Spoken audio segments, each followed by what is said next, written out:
দীর্ঘদিন শান্ত থাকার পর ইয়েমেনে আবারও সংঘাত বৃদ্ধি পেয়েছে। দেশটির দক্ষিণাঞ্চলীয় হাদ্রামাউত প্রদেশে বিচ্ছিন্নতাবাদী গোষ্ঠীর অবস্থান লক্ষ্য করে সৌদি আরব ভয়াবহ বিমান হামলা চালিয়েছে। স্থানীয় সংবাদ মাধ্যম অ্যাডেন ইন্ডিপেন্ডেন্ট জানিয়েছে, হামলার লক্ষ্য ছিল হাদ্রামি এলিট ফোর্সের ঘাঁটি।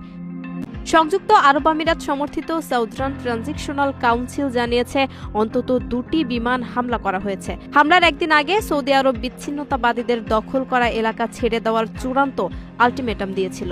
ইয়েমেনের আন্তর্জাতিকভাবে স্বীকৃত সরকার বিভিন্ন রাজনৈতিক ও সামরিক গোষ্ঠীর সমন্বয়ে গঠিত এবং তারা ইরাক সমর্থিত হুতি বিদ্রোহীদের বিরুদ্ধে লড়াই করছে।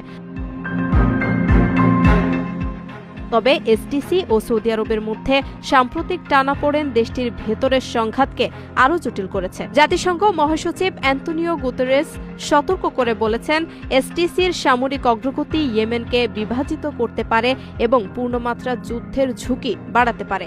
2014 সালে শুরু হওয়া এই সংঘাতে কয়েক লাখ মানুষ প্রাণ হারিয়েছে এবং দেশটি ভয়াবহ মানবিক সংকটে রয়েছে।